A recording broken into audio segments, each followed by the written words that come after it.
Bienvenue à toutes et à tous, mesdames et messieurs, merci d'être avec nous pour le forum de la rédaction Sud Télévision. Également, Diaspora FM, le décryptage de l'actualité nationale. Ça fera samedi 3 ans que Patrice Talon est arrivé au pouvoir, 3 ans du régime de la rupture. Quel bilan? Nous aurons à en parler tout à l'heure dans un instant sur ce plateau, surtout sur le plan politique. Et vous le savez très bien, l'actualité politique est restée dominée par les législatives de 2019. Le processus se poursuit sans l'opposition. Au cours de la semaine, beaucoup de déclarations, échec du consensus à l'Assemblée nationale.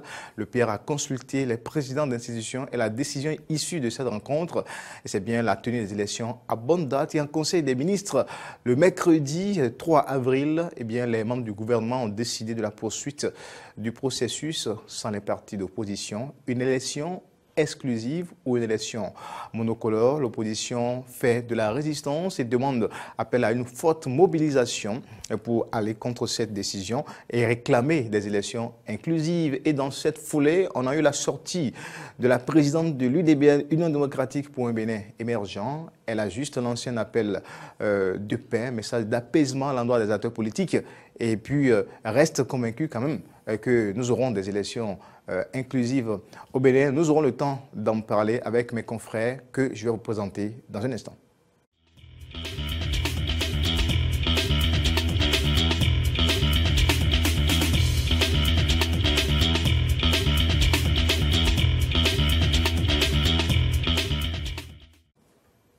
Le forum de la relation Sud Télévision, bien Frédéric Seblan, Arnaud Moriagua, bonsoir. Bonsoir, Corneille. Bonsoir, Corneille. C'est un plaisir de vous retrouver. Et bonsoir aux téléspectateurs, aux auditeurs de Diaspora FM. Alors, nous sommes aujourd'hui, ce vendredi 4 avril, ce vendredi 5 avril 2019. Demain, ça va faire samedi 6 avril 2019. Patrice Talon va boucler 3 ans au pouvoir, la gouvernance Talon, marqué par les réformes institutionnelles et politiques. Le bilan reste ouvert dans plusieurs domaines, mais limitons-nous au domaine politique. Frédéric Seblan, que retenez-vous des 3 ans de gestion la gouvernance Talon? Merci, Corneille. D'abord, avant de faire le bilan des 3 ans de gouvernance de Patrice Talon, il serait bien de faire un petit bilan des 10 ans de Boni Yayi, parce que pourquoi vous voulez forcément on va faire revenir sur le bilan de Patrice Talon. Ici, il est question d'apprécier les 3 ans du régime. Le bilan de Patrice Talon, ce sera par rapport à quoi? Je ne suis pas d'accord avec vous, Non, mais vous aurez tout le temps de le dire. Je ne suis pas d'accord avec vous. Ce qui intéresse les Béninois aujourd'hui, c'est ce que Patrice Talon a pu faire en 3 ans. Les 10 ans, on connaît, tout le monde connaît le bilan de Boni Yayi sur les 10 ans. Alors, par les 10 ans de Boni Yayi. Vous finissez d'abord le bilan de Patrice Talon. C'est 3 ans. Arnaud Moriagua, je suis d'accord avec vous, mais c'est moi qui distribue la parole. Voilà, merci. Moriagua aura tout le temps de dire ce qu'il pense de mon analyse. Mais ce que je pense, c'est qu'avant de parler des 3 ans de gouvernance de Patrice Talon, il faut dire d'où nous venons. D'où nous venons, c'est de Boni Yayi, c'est du régime Boni Yayi, de 10 ans, d'une gouvernance qu'on a tous eu à condamner, de 10 ans où il y avait un peu trop de corruption, oui, mais un peu trop de légèreté. On connaît déjà tout ça, mais en 3 ans, est-ce que Patrice Talon a su changer un peu l'image des choses? Où l'image de l'État, de l'autorité de l'État a été, comme on le dit, a été versée, comme on le dit, a été dénaturée. Et nous étions là à ce niveau dans l'espoir de faire renaître un peu l'image du pays. Donc, nous aspirons à ce moment-là, au soir des 10 ans de Boni Yayi, avec la déception qu'on a connue, avec la dilapidation des ressources de l'État. On a eu la gabegie financière, tout ce que vous savez. Alors tout ça, c'est condamné tout cela. Donc il y avait un vent d'espoir. N'oubliez pas le délestage. Parce que laissez-moi aller au bout. On a fini les 10 ans dans l'obscurité. Vous étiez plutôt contre un petit bilan que vous avez compris la règle tout à l'heure. Alors, donc vous aurez tout le temps d'apprécier. D'accord, c'est reçu. Donc il ne vous aura pas échappé que c'est ce vent d'espoir qui a soufflé en 2016 et où les citoyens avaient envie, non pas d'élire Patrice Talon, mais de sanctionner Boni Yayi, de sanctionner son régime, d'autant plus que ce président-là a eu maille à partie avec l'actuel président Boni Yayi dans l'histoire que vous connaissez. Donc, c'était plus un esprit de sanction de Boni Yayi, ce qui a permis à Patrice Talon d'arriver au pouvoir avec des promesses électorales qu'il a eu à confirmer dans son discours du 6 avril. Oui, mais je suis d'accord avec vous, mais pas seulement ça. Non, c'est mon analyse. Patrice Talon n'était pas le seul candidat. Vous pouvez ne pas être d'accord. Vous pouvez ne pas être d'accord. Il faut reconnaître que Patrice Talon a su quand même à un moment donné sidérer par son projet de société. C'est ma lecture. Il a sidéré bien évidemment, voilà, mais à mon sens, il est plus venu par l'esprit, la volonté des populations de sanctionner un Boni Yayi qui n'ont plus aimé en fin de mandat. Donc, ceci dit, je poursuis. Je disais tantôt que c'est ce vent d'espoir qui a soufflé et que les promesses électorales de l'homme ont été confirmées dans son discours du 6 avril où il a promis avoir une gouvernance plus digne, où il a promis de restaurer l'état de droit, de la démocratie. Puisqu'il parlait de l'état au fil du temps, l'homme a été confronté à la réalité du pouvoir. Et c'est là que nous en sommes aujourd'hui. Et si nous devons faire un bilan par rapport à tout ce qui a été dit, ce bilan, n'allons pas le qualifier de bilan négatif. Ce n'est pas non plus un bilan positif. C'est un bilan, dans le domaine politique pour le moment. On aura le temps de revenir. Dans le bilan politique, c'est un bilan mitigé. Mais je crois que par rapport à ce qui a voulu être corrigé sous Boni Yayi, nous observons un échec aujourd'hui. Ce régime n'a pas fait plus qu'il devait faire pour restaurer l'image tant qu'on voulait restaurer. D'abord, sous Boni Yayi, c'est vrai, on a décrié des assauts répétés contre la démocratie, mais sous Boni Yayi, il y avait la tenue des élections régulières avec toutes les tendances. Il y avait, qu'on le veuille ou non, le fonctionnement des mairies, que les maires soient opposants ou mouvanciers. Où il y avait, il y avait une certaine peur de parler, mais pas plus qu'aujourd'hui. Donc aujourd'hui, vous allez observer que nous sommes à la veille. Nous sommes à la veille. Nous sommes à la veille des législatives qu'on est ici, et il ne vous échappe pas que les partis d'opposition ne participeront pas. Certains ne voudront pas que j'emploie le terme exclusion. D'autres diront que les partis ne sont juste pas retenus par des erreurs, etc.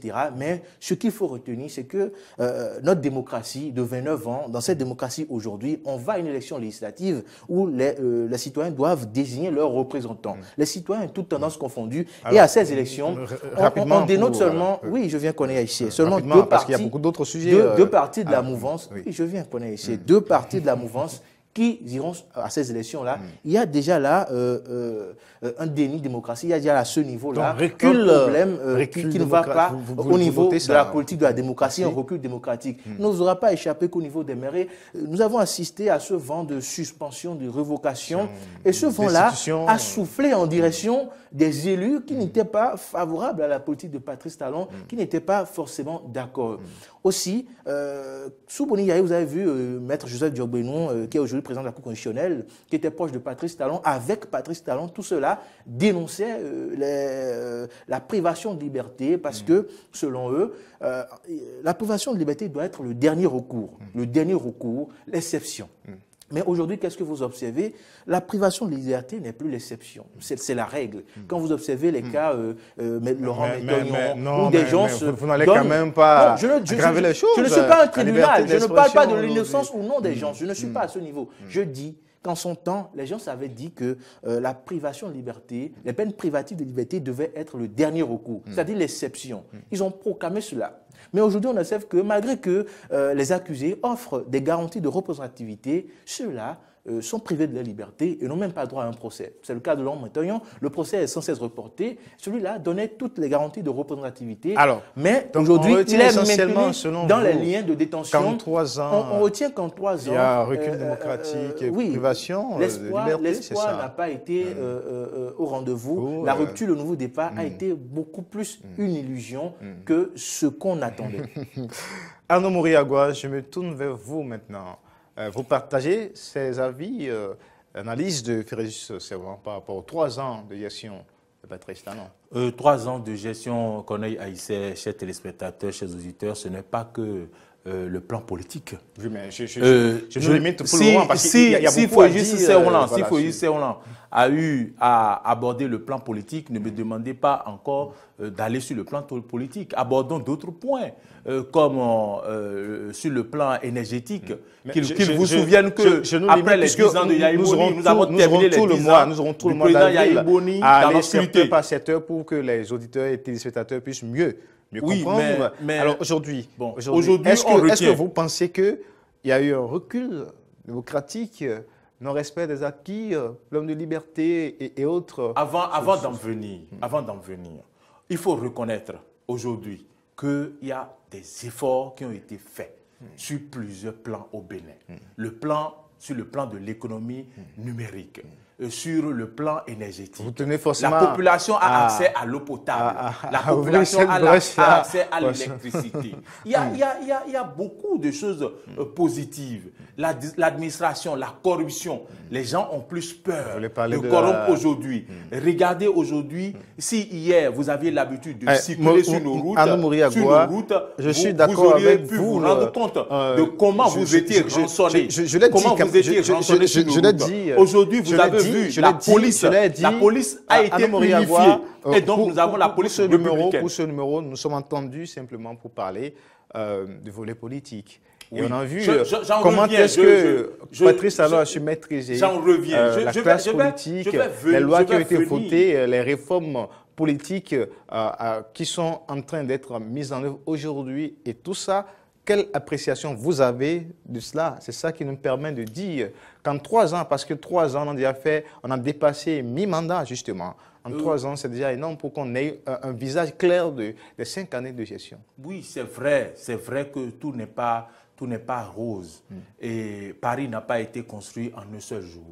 Donc, au-delà de tout ce que le gouvernement a fait de bien et sur lesquels vous ne me laisserez pas le temps d'aller dans les détails. Les prochains numéros, d'accord. Il faut quand même reconnaître que si nous devons être pointus, il y a quand même des points sur lesquels des lois qui ont été votées à l'Assemblée nationale, comme les lois contre la grève, les lois les lois qui donnent trop de puissance aux employeurs, ou par exemple l'employé est désormais dans la fonction publique, peut être licencié à tout moment. Vous êtes en train, j'ai l'impression que vous ne voulez...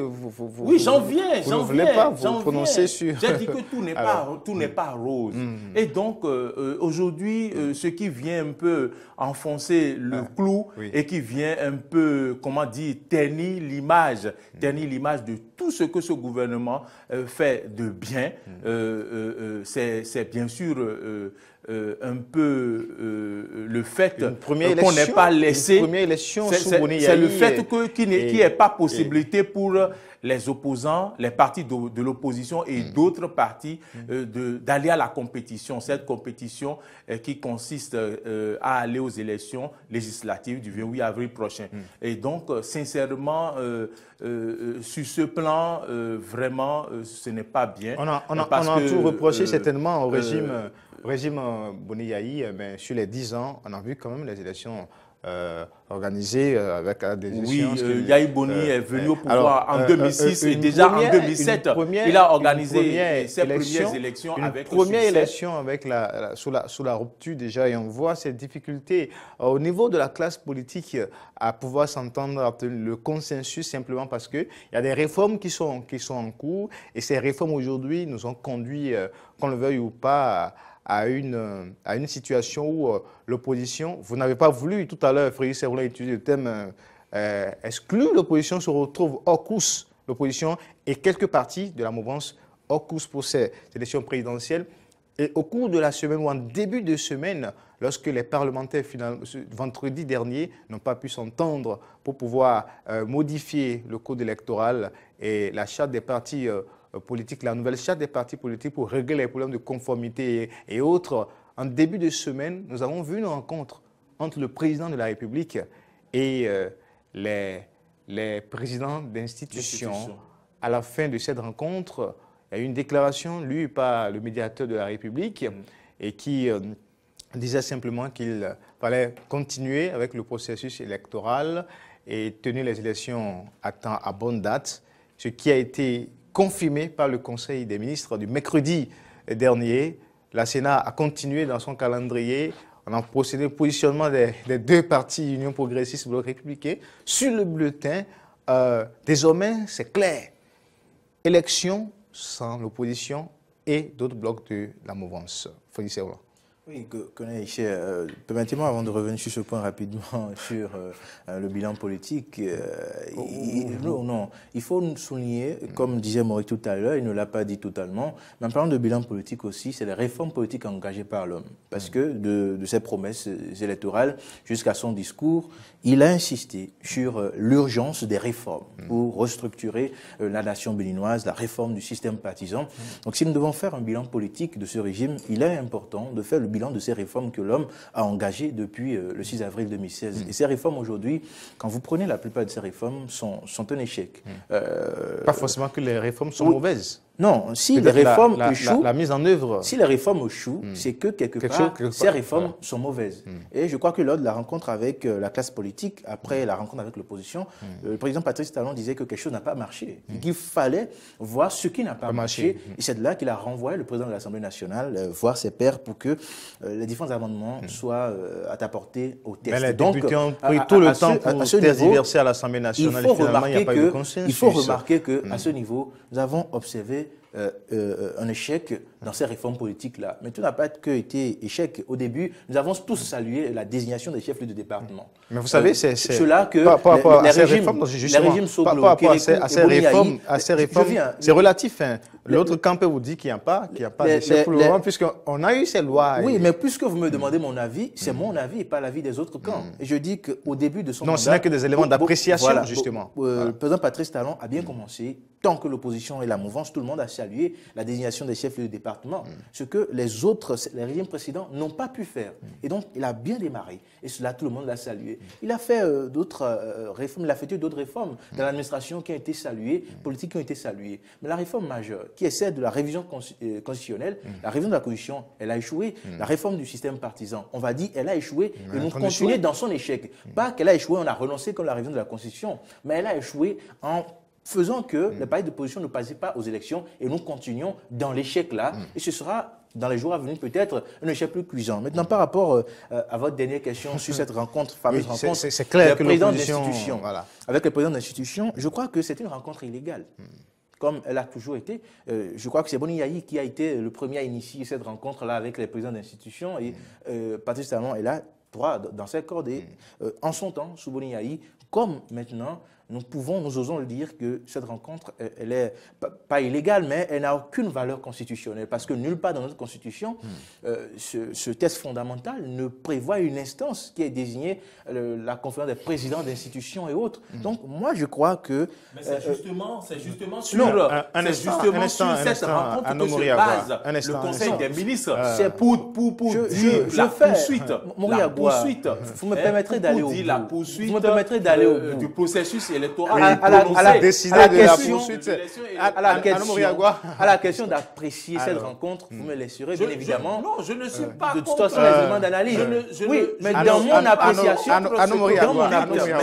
mais laissez-moi le dire quand même. Dans mon appréciation, je dis, oui, nous ne pouvons pas tout le temps aller rapidement. Il faut du temps pour expliquer. Non, il faut prendre du temps pour expliquer. Nous avons un timing. N'oubliez pas que nous avons un timing pour l'émission et qu'il y a beaucoup de sujets à décortiquer. Il faut dire que la Constitution n'a jamais prévu une instance appelée réunion des présidents d'institutions.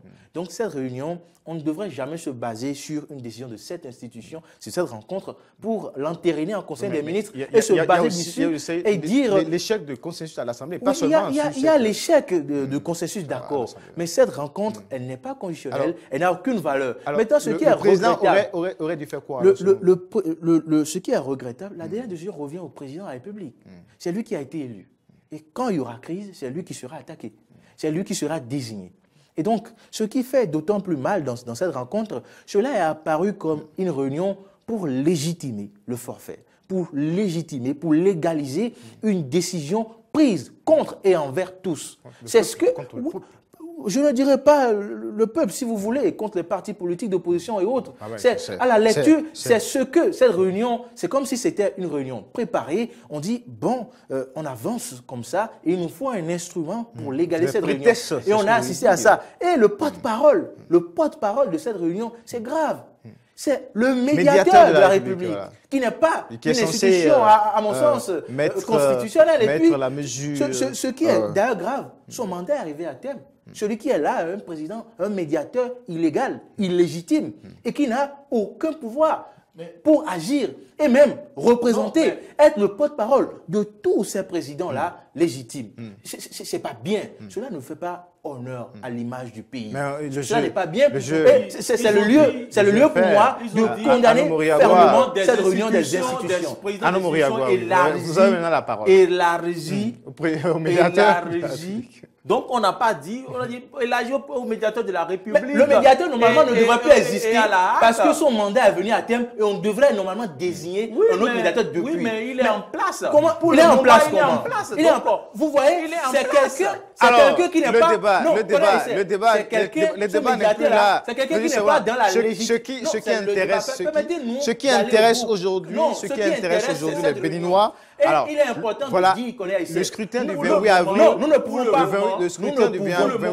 Quand on dit médiateur de la République au Bénin, vous pensez à qui? Il ne faudrait pas terminer l'appréciation de cette réunion. Il n'a pas été changé. Donc, souffrez qu'il vienne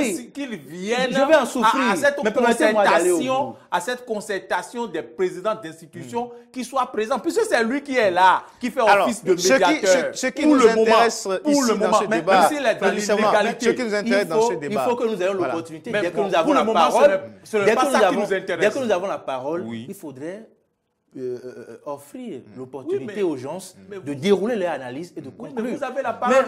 Mais quand vous restez dans un timing donné.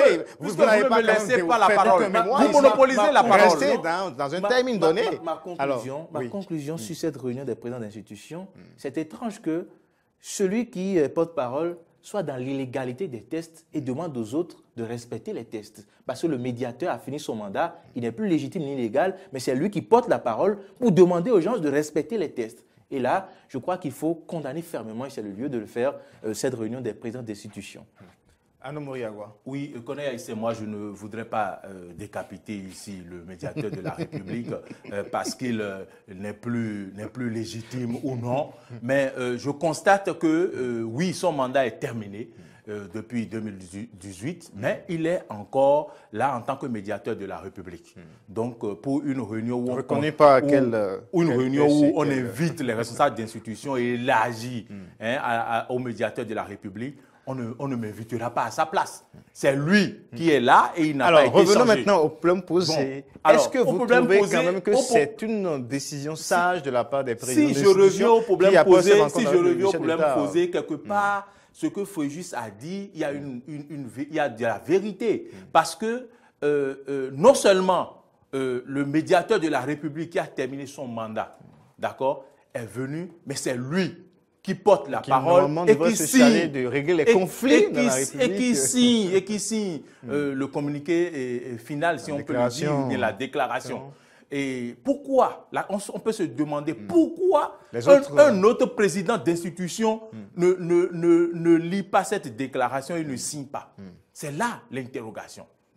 Mais justement, les autres ne sont pas sortis jusque-là. Si tant est que... c'est là l'interrogation. Ils n'ont pas... Maintenant, je peux vous répondre, puisque nous sommes sur un plateau d'analyse. Ils ne sont pas sortis pour dire le contraire peut-être de ce que le médiateur a dit. Puisque nous sommes sur un plateau d'analyse. En effet, ce n'est pas ce qu'on devrait faire. Est-ce que vous avez appris à un moment donné que le médiateur de la République a rencontré les camps qui s'opposaient? Normalement, la médiation, c'est cela. Nous devions apprendre que le médiateur de la République a mené des démarches de négociation, est allé vers la mouvance, à l'Assemblée, quand les députés tardaient à trouver à solutions. Ils devraient en ce moment agir au moins. Voilà. On n'a pas, en aucun moment, on a eu vent de cette démarche. Et puis le médiateur sort. Et le médiateur sort après la réunion et c'est maintenant pour jouer son rôle de médiateur. Donc, c'est pour venir dire, bon, maintenant, voilà, le processus continue. on a demandé de faire le consensus, ils n'ont pas pu, et donc les élections, le processus continue.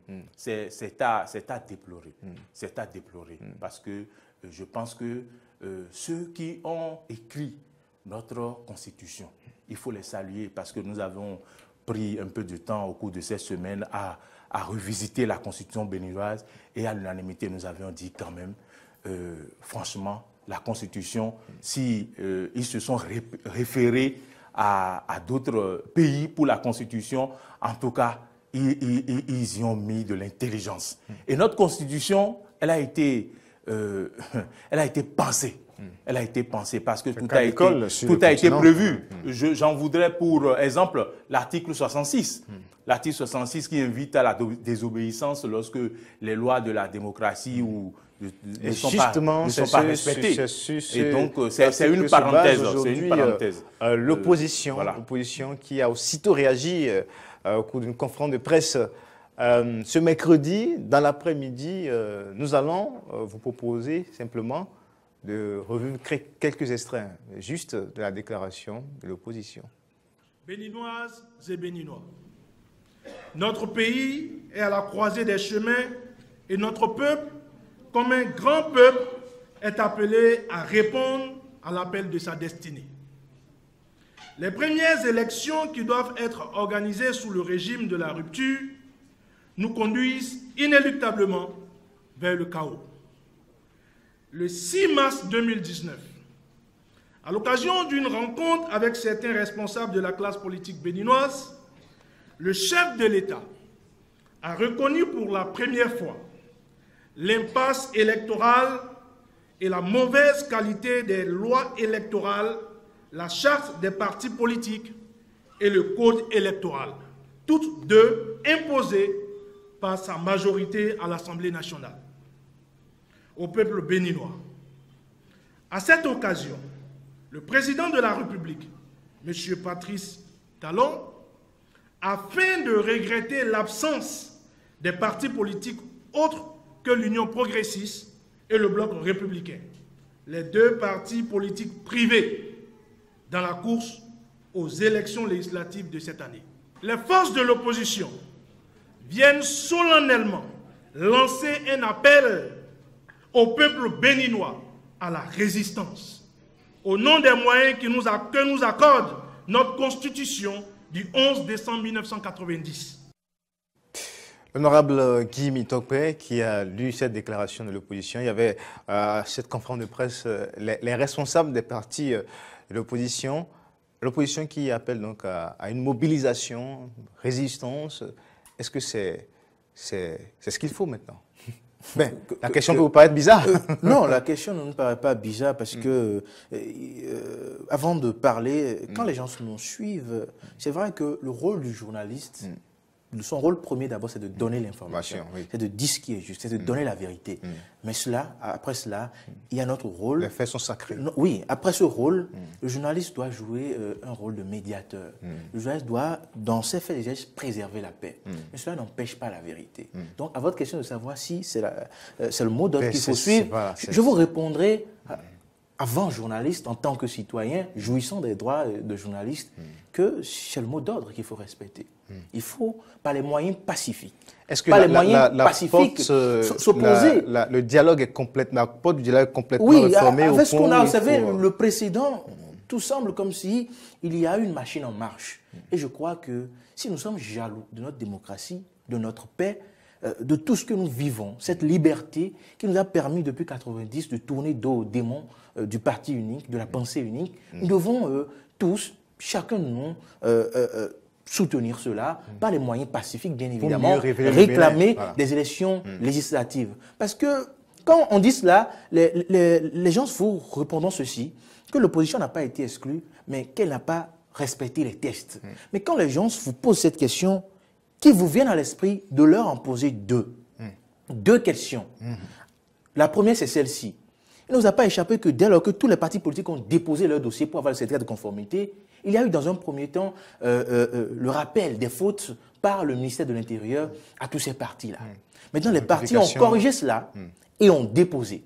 Et puis, curieusement, pour les partis d'opposition, il y a eu un deuxième rappel avec des erreurs nouvelles. C'est-à-dire que ce n'est pas les premières erreurs du départ. Alors que dans un même rappel, on devait faire le rappel de toutes les erreurs, mais ils corrigent les premières erreurs et puis on leur fait cas d'autres fautes. Est-ce que cela est juste? Une petite question avant la grande question. Et puis les gens se sont dit, d'accord, puisque vous nous faites d'autres reproches, nous nous conformons à ce que vous dites, à votre lecture des tests. Et ils ont convoqué des assemblées générales extraordinaires. Vous avez vu l'UDBN l'a fait. Vous avez vu le père, l'FCBE qui l'ont fait. Et ont déposé cela.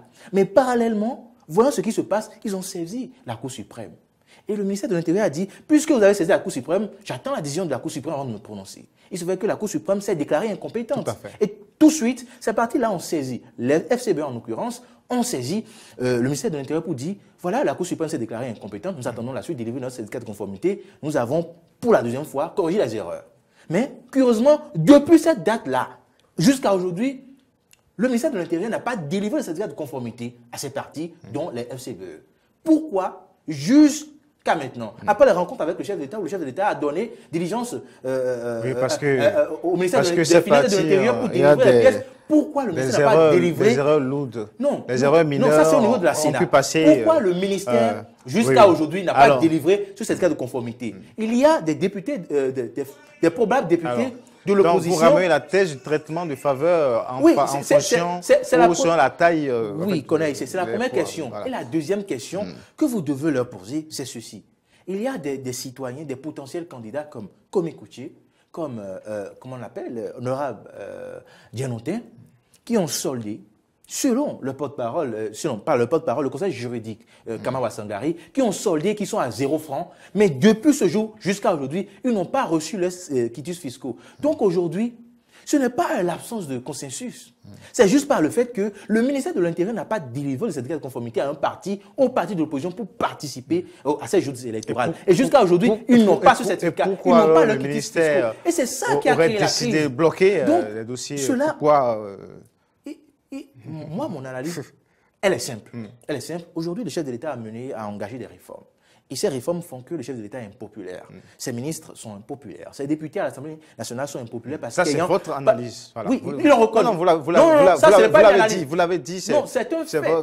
Quand le chef de l'État a reconnu qu'il y a aujourd'hui un vent qui n'est pas favorable à sa majorité, à lui-même, à cause des réformes engagées, et dit-il, c'est ma volonté de réformer qui irrite la classe politique. Il a dit. Donc, le chef de l'État aujourd'hui est impopulaire. Ses ministres sont impopulaires, sa majorité à l'Assemblée est impopulaire. Et donc, ils savent qu'en allant aux législatives, les citoyens qui sont abusés par le vote de certaines lois, jugées scélérates ou liberticides, comme le vote, Maurice l'a rappelé, de la loi sur l'embauche, et d'autres lois, que ces citoyens vont, ce peuple pacifique du Bénin, qui n'a pas l'habitude de prendre les rues, va se prononcer dans les urnes. Et sanctionner ce gouvernement-là. Pour éviter la sanction des unes il y avait l'attente d'une raclée aux législatives. Mais comment faire pour ne pas subir cette raclée? Je crois que c'est dans cette suite-là que nous observons aujourd'hui qu'il y a une exclusion. Sinon, comment comprendre que ce 10 partis politiques, qu'il n'y ait que le Bloc républicain et l'Union progressiste qui soutiennent le chef de l'État, qui n'est qu'en leur sein des hommes intelligents pour respecter les tests, votre théorie ou bien et que les autres partis n'ont pas en leur sein des masses scientifiques pour pouvoir trouver une solution à cette hypothèse. C'est ma simple analyse. C'est ma simple analyse. Donc, cela inscrit, il y a aujourd'hui que, pour moi, c'est qu'on a voulu éviter une faute raclée. Et simplement, pour ce faire, on a trouvé les moyens, en ne délivrant pas cette conformité, pour empêcher ces partis-là d'aller... Et là maintenant, comment comprendre? Comment comprendre, pour finir, ma question, comment comprendre que dans une démocratie de 29 ans, aujourd'hui, qu'on puisse accepter, au nom des tests, au nom de ce qu'il y a un délai, qu'on ne peut pas repousser, pour que deux partis qui soutiennent un homme, le chef de l'État, qui soutiennent quelque chose, que ce soit ces deux partis, qui aillent représenter les citoyens à l'Assemblée nationale. C'est qu'une pure coïncidence des choses, Frédéric Servan, vous l'avez certainement compris. Vous ne pouvez pas parler de pure coïncidence. Vous ne pouvez pas parler de pure coïncidence parce que nous avons entendu des personnes qui font partie quand même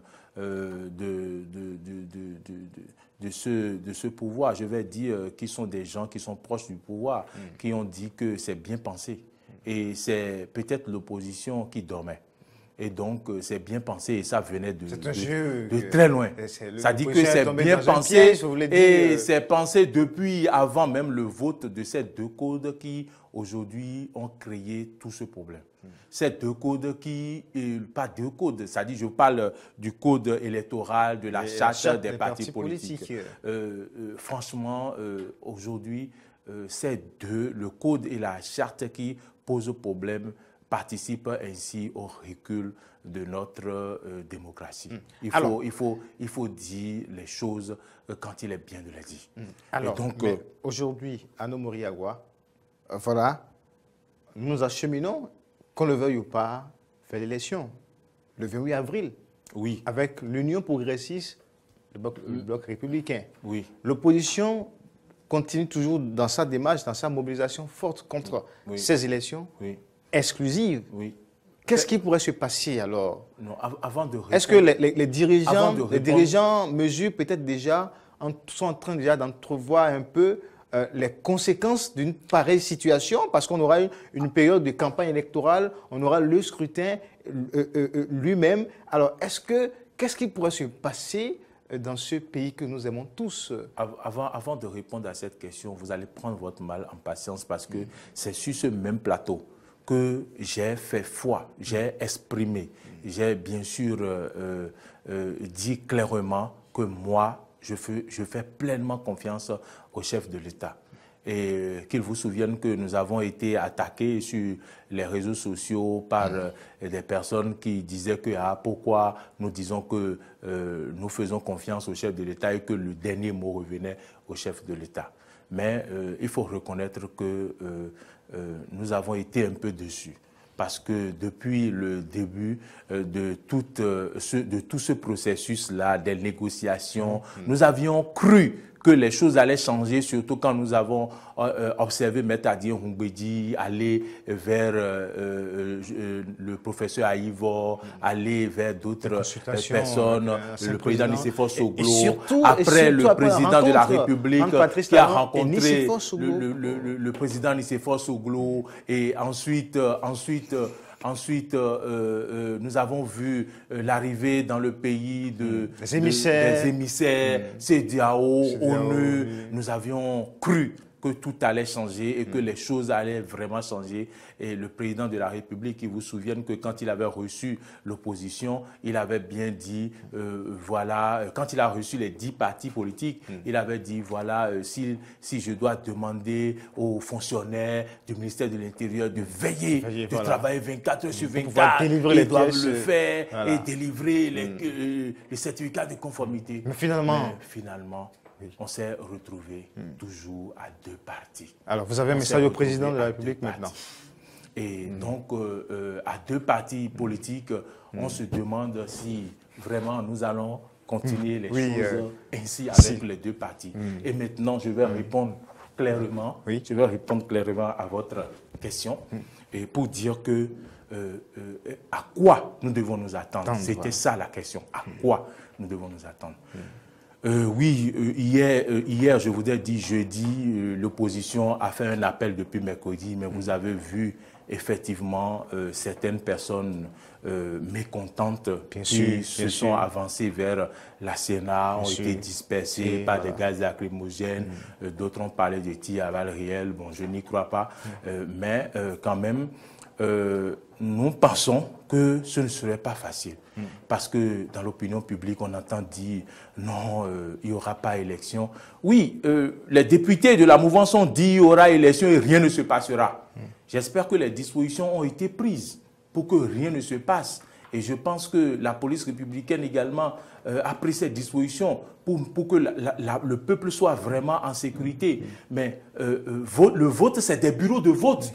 Le vote, c'est combien de bureaux de vote des propos condamnés parce que du territoire national. On crée des frustrations. Donc, il va falloir sécuriser non seulement les bureaux de vote et sécuriser le peuple et sécuriser ceux qui doivent quitter chez eux pour aller voter. Et c'est compliqué. Et vous savez, le vote a été des moments de fête au Bénin. C'était des moments de joie, de fête. On sortait de chez nous, en 2016, de cœur pour aller voter. La présidentielle en 2016, quand Patrice Talon aujourd'hui, devons-nous voter avec la surprise parce qu'on ne sait pas ce qui va arriver. Et c'est de ce pays qu'on ne voulait pas. Et donc, je ne peux pas vous dire ici ce qui va arriver. Nous allons attendre le 28 pour voir si on pourra voter en toute tranquillité. Parce que quand l'opposition dit que ça ne passera pas et que le président Nicéphore Soglo dit que attention, tel que ça s'est fait, on ne peut pas, on risque de ne pas voter en paix. Sincèrement, nous, on ne sait pas ce qui pourrait se passer, même si des responsables de partis comme la présidente de l'UDBN ont invité, la présidente de l'UDBN a invité à la paix. Je parle des responsables des partis. Je pense également à la présidente des OSC. Donc, si des plateformes, elle a invité, la présidente de l'UDBN a invité les uns et les autres à la paix en tant que maire, au-delà de chef de parti qu'elle est. Elle a invité en tant que maire la population à la paix, tout à l'heure, à la sérénité. Donc, je pense que ce n'est que ce message qu'on peut passer. Alors, Frédéric Servan, nous avons vu des émissaires de la CEDEAO, des observateurs et autres. Nous avons vu le président Patrice Talon engager des dialogues, rencontrer le président Soglo. Et justement, après cette rencontre, quand on a suivi les déclarations de Nicéphore Soglo, qui a pourtant dit que Patrice Talon est disposé à faire baisser la tension politique, à retourner aux lois qui ont servi à son élection et autres. Et sur ce plateau, on en parlait, on l'a analysé. Et on avait des craintes de ce que peut-être la ruse pourrait prendre par là. Et aujourd'hui, vu la situation actuelle, est-ce que Patrice Talon a suivi les conseils peut-être de Nicéphore Soglo? Non, après ce tableau que vous avez présenté, où le chef de l'État a reçu les émissaires, a reçu la classe politique, a reçu les opposants et a reçu le président Nicéphore Soglo et a tenté de recevoir, nous a-t-on dit, le président Boni Yayi, on se demande si le chef de l'État, sa bonne foi ne rencontre pas des ronces à cause de ceux qui l'entourent. Est-ce qu'il n'y a pas des conseillers occultes dans l'ombre qui, après la bonne foi... Non, laissez-moi aller vous connaître. Non, puisque nous entendons souvent ça. C'est justement ce qui va vous aider dans votre analyse. Nous entendons souvent ça. Oui, on change souvent, c'est l'entourage du chef de l'État. Vous avez présenté... Avec Mathieu Kirikou, c'est la même chose. Nicéphore Soglo, après les années 91, c'est la même chose. Boni Yayi, c'est la même chose. Aujourd'hui, Patrice Talon, là encore, c'est la même chose, on parle de l'entourage. Alors, est-ce qu'aujourd'hui, c'est des facteurs aussi, c'est des aspects aussi forcément à considérer?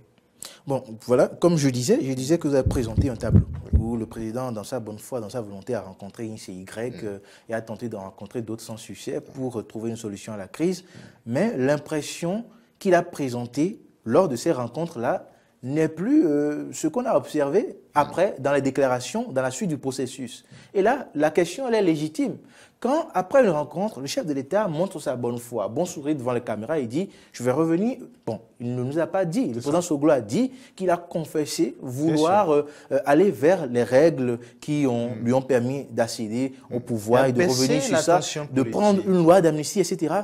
Mais quand l'on est dans cette atmosphère-là et qu'après, on voit qu'au Conseil des ministres, la personne dit on fonce, on se demande quels sont les éléments qui sont intervenus pour arracher à cet homme sa bonne foi. Et là, on peut dire qu'il y a des conseils occultes, qu'il y a des pressions, jamais démenti par le président. Donc, on peut dire qu'il y a des conseils occultes, qu'il y a des pressions, peut-être de groupes religieux, d'autorités religieuses, qui disent au chef de l'État, oui, nous vous confortons, allez-y. Oui, on a suivi des déclarations d'autorités religieuses sur les réseaux sociaux où il a été dit, connaissez, c'est pas des ragots, où il a été dit, non, n'apportez pas de l'eau. Restons dans cela. Je souhaite bien qu'on reste dans le champ. Restons dans ce schéma. Dans ces considérations. Non, je suis en train d'étaler ce que ça peut être des mains même invisibles qui, Oui, qui ne sont pas sur le territoire ici. Ça peut être... Je ne refuse pas. Je ne refuse pas. Comme je le dis, nous avons entendu des audios d'une certaine autorité religieuse qui dit qu'il y aura élection.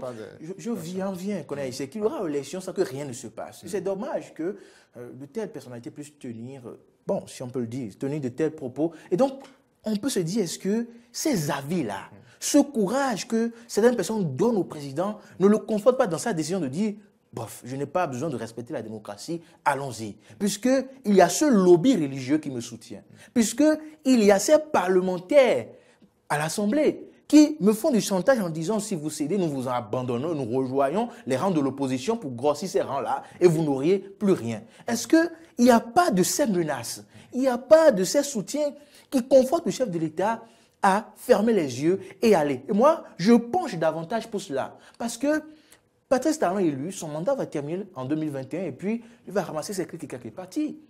Bon, j'en ai cela. Mais il y a... Non, je dis, mais autour de lui, il y a ceux qui ont intérêt. Le dire comme ça, c'était avant. Non, je viens. Maintenant, pourquoi je le dis? Ce n'est plus possible. Pourquoi je le dis? Je le dis parce que... qu'il ramassera ses clics et claques en 2021. Non, c'est pas ce que je... Suivez-moi, ce que je dis, c'est ceci. C'est que le président de la République, si lui le fait comme ça en disant, oui, on revient sur les autres lois, je prends une ordonnance et puis oui, je suis le bon démocrate, lui, il n'a rien à perdre. Il finit son mandat de 5 ans pour lequel il a été élu et il part. Mais autour de lui, il y a des gens qui ont des intérêts dans telle société, dans tel marché, qui ont intérêt à ce qui ne pète pas, qui reste là. Et ceux-là peuvent lui mettre la pression. Et à l'Assemblée. Les mauvais conseillers. Maintenant le temps aux jeunes, ils n'ont qu'à laisser le temps aux jeunes. Mais je suis d'accord quand même avec vous. Vous avez essayé effectivement de voir quelles sont les pistes de pression, peut-être. Nous ne pouvons pas finir ce débat des législatives sans dire les conséquences. Rapidement, avant de passer la parole, vous connaissez, si vous le permettez, les conséquences. Si nous allons effectivement à ces élections, avec la suppression, je vais le dire, de la démocratie et que seuls les partis de la mouvance y vont, nous risquons quelque chose. Nous risquons de perdre notre démocratie parce que qu'est-ce qui va se passer? Le président aura le pouvoir exécutif. Il a son ex-avocat qui a le pouvoir constitutionnel et il aura le pouvoir législatif. Oui. Et qu'il le veuille ou non, il aura dans ses mains une superpuissance. Une superpuissance. Et celui qui a la superpuissance a cette force, a tendance, de tout temps, celui qui a toute cette force, cette superpuissance, a tendance à en abuser. Et demain, qu'il ne nous étonne pas que le gouvernement décide de transformer votre maison en terrain de golf, que votre tête ne plaît pas à telle personne, et qu'on décide de vous prendre, de vous condamner, et que rien ne se passe, parce que tous les pouvoirs sont concentrés dans les mains d'une seule personne. Et là, nous allons verser, que nous le veuillons ou pas, dans la dictature, et nous sommes sur le droit chemin et sur le bon chemin pour aller vers la dictature si réellement, au soir du 28 avril, nous avons 83 députés de la mouvance sans opposition à l'Assemblée nationale. Ça fera trop de pouvoir dans les mains d'une seule personne et on l'a toujours déploré sous Boni Gaye. Patrice Talon l'a déploré, Djogbenou l'a déploré. Aujourd'hui, c'est ce même système qui veut avoir toutes les cartes dans une main. Je complète peut-être votre analyse rapidement. Mais Patrice Talon a pourtant dit que nous avons un système où le président est un peu trop puissant. Voilà. Qu'il fallait limiter. Et ce sont des arguments qui ont été utilisés pour pouvoir mettre en œuvre la réforme de la Constitution. Mais si on en arrive à cette étape, et on a eu le mois de la révision, si on dit autre chose au peuple, et puis on fait autre chose. Nous allons à nos Moriagua, je vais faire rapidement cette démonstration. Moi, ça me surprend vraiment qu'on en arrive là, puisque déjà, dès sa prise de pouvoir, il a dit que le pouvoir est trop concentré et que le chef de l'État est trop fort. Puissant, voilà. Et que c'était les raisons pour lesquelles on devait réviser la Constitution. Mais ça n'a pas abouti. Mais voilà là où nous en sommes maintenant. Où véritablement, ou bien le fait ainsi, c'est ça qui montre que le président de la République n'est pas puissant. Alors, nous allons maintenant, avant de boucler, revenir justement, revenir les discours à la violence, il faut condamner tous les actes qui vont tendre à mettre à mal la paix. Il faut condamner cela. Et c'est justement que les messages de paix arrivent un peu partout. Et nous allons dans ce sens, à la tentation de se mettre dans des actes violents. Suivre la déclaration de l'honorable Claudine Afiaï Prudencio de l'UDBN qui a appelé la classe politique à l'apaisement. Chers tous, Les développements récents de l'actualité politique de notre pays n'autorisent guère l'indifférence ou le mutisme.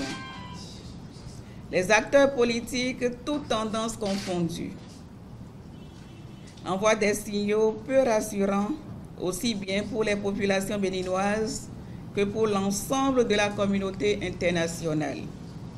L'Union démocratique pour un Bénin nouveau, UDBN, qui affiche clairement et courageusement son indépendance depuis son congrès du 21 octobre 2018, ne peut donc rester les bras croisés quand la paix et l'unité nationale semblent menacées. En ma qualité de présidente de l'Union démocratique pour un Bénin nouveau, et avant tout de femme et de mère, je me dois de prendre la parole pour inviter la classe politique à plus de sagesse et de mesure. Nous ne devons pas franchir le Rubicon. Le Bénin de Béhanzin, de Kaba, de Bioguera, de Monseigneur Isidore de Souza, ne doit pas brader ce qu'il a de plus cher, la paix. L'histoire politique de notre pays est marquée par une extraordinaire capacité à se surpasser pour sauvegarder l'unité nationale dans les moments les plus délicats. Ceci s'est matérialisé par l'historique Conférence des forces vives de la nation de février 1990. À l'analyse, la situation dans laquelle nous nous trouvons aujourd'hui rappelle certains moments d'anxiété que nous avons connus naguère. La mise en œuvre de la réforme du système partisan divise la classe politique et crée la psychose au sein des populations. La situation est caractérisée par une surenchère dans les deux camps, opposition et mouvance, créant ainsi une situation explosive qui, si on y prend garde, pourrait malheureusement déboucher sur des conséquences dramatiques. Des conséquences dont certains pays victimes ont du mal à guérir. Dans ces circonstances, l'UDBN par ma voix exhorte tous les acteurs politiques à cesser avec les provocations et menaces de déstabilisation. Quant aux jusqu'au-boutistes de tous genres, je les invite à retrouver le sens de la sérénité et de la responsabilité. Quant à la population qui est de plus en plus angoissée, je les exhorte à demeurer vigilantes pour identifier les vrais responsables de l'impasse actuelle. Enfin, l'UDBN voudrait inviter le président de la République à user de son charisme et de toutes ses prérogatives constitutionnelles pour l'organisation d'élections législatives inclusives et apaisées. L'UDBN est disposé à s'associer à toutes les initiatives, d'où qu'elles proviennent, et allant dans le sens de la sauvegarde de la paix et des acquis démocratiques.